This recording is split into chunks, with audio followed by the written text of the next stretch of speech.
Hi, eighth grade. So today we're going to be doing a lot of review for our benchmark, and I have my little friend Franny here. Say hi. Hi, kitty. And we are going to be dominating and destroying our social studies benchmark on Friday. All right, so you have your notes at your independent station. And you're just going to need to write down 2 facts. You only need to write down the stuff that you're going to remember for the test and the test alone, okay? So 2 facts per box, per slide that I'm about to go through, and then only write down the stuff that you're having trouble remembering. If you've got it, write down a different fact from that slide. With that said, let's get started. Okay. So, benchmark number 3, we are on our review. So, we talked this quarter about civil rights, and we went through all of the different aspects of civil rights. We had our Homer Plessy versus Ferguson that started this doctrine of separate but equal. It really created those Jim Crow laws, which I should be putting these up right after Plessy versus Ferguson. Because those Jim Crow laws were a cause of Homer Plessy getting on that train car an effect of getting on that train car and trying to basically see what people would say. And the Supreme Court ruled, nope, this is okay. Whites and blacks can have separate facilities. They can be separate but equal. But of course, what we learned is that they were separate but definitely not equal, particularly if you were black. Jim Crow laws, you had segregated housing, prisons, movie theaters, and they prohibited interracial marriage between blacks and whites. All right, that was all in the late 1800s. Plessy versus Ferguson was 1896. Then we get to this idea of desegregation. So we know segregation means when the races are put when the races are pulled apart. Desegregation means that's not happening anymore, so they're coming back together. So we had the desegregation of schools. We talked about Ruby Bridges, the little girl in New Orleans who integrated into a white school.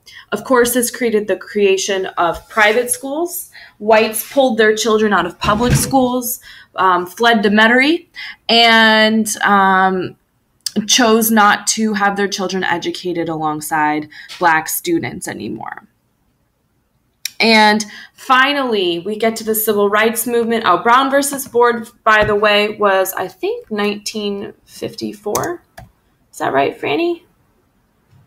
Yeah. So, 1954. Desegregation of schools. Blacks and whites are coming back together. All right. So, the final thing on this page that you need to know is that a boycott means that you are refusing to buy things. And this was definitely something that was a technique used by, there she is. It was a technique used by African Americans during the civil rights era. And they decided not to buy bus tickets. They decided to not go to lunch counters where it was whites only. And they really used those boycotts to have their voice heard. You know, they didn't want to spend their money on something discriminatory. All right, moving right along, we talked about U.S. civics. We said that there's a separation of power. There are 3 branches, and if you think about the court system, the U.S. Supreme Court is supreme. So even if the state passes a law, the U.S. Supreme Court can declare it unconstitutional. Okay? So if in the state of Louisiana, we made a law saying everybody and their uncle needed to have their faces painted blue, the U.S. Supreme Court could say, that's not possible. That's unconstitutional. All right. Copy these notes down from Louisiana Civics. We've talked about these hundreds of times. You should know our mayor, Mitch Landrieu. You should know the city council for New Orleans makes up laws. And you should know that parishes are governed by police juries. I will look at the data from our benchmark on Friday, and any of you that don't get that question right, I will personally come and talk to you. And I will bring my cat to scratch your face. Okay, just kidding. Propaganda. What is propaganda? So it's false information. Remember, we looked at that army poster. I want you to join the U.S. Army. And it's really just trying to be exaggerating, and it's trying to persuade you or convince you of something. Okay, and it inspires people to do different things than what they normally would. Does the propaganda violate the First Amendment? Does it? No. No, it does not violate the First Amendment. It's okay. You can have propaganda. Does it exaggerate? Yeah, but it does not violate the First Amendment because we have in our country freedom of speech. All right, final 3 slides. Sharecropping was really important. It was during Reconstruction, and that was right after the Civil War. It was very similar to slavery, though. Slaves had to work for white landowners, former slaves, sorry. So they weren't slaves anymore, but they used to be slaves. They worked for white landowners, and they rented all the tools and seed supplies that they needed to work the land. They were in debt, which means that they owed tons of money.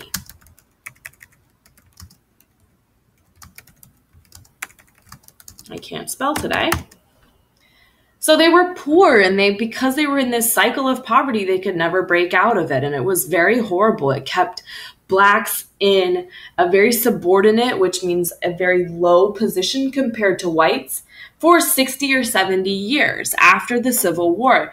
And sharecropping today, you can still see sharecropping houses. I live right by Holly Grove, and there you can see original homes that would have been little shacks where sharecroppers lived, and they're still there today. But it was very oppressive, and it kept black people in. They weren't in actual slavery, but they were in slavery. They basically owed their money and their lives to white people still, even after the Civil War when they gained their freedom.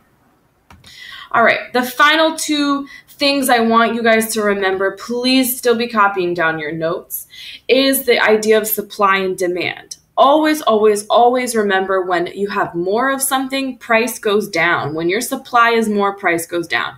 So my big example is, think about this idea of gold. If gold is all over the place, will it be worth a lot? No. Huge supply of gold means it's not going to be worth anything.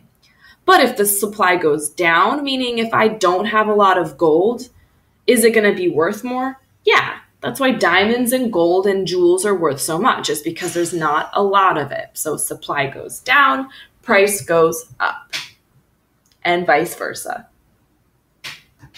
Okay?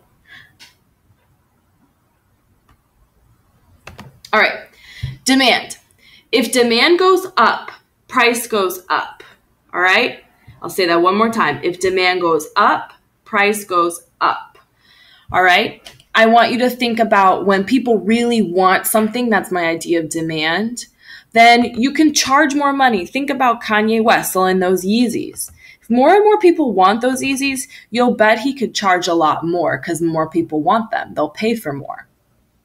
If my demand goes down, though, that means price can go down.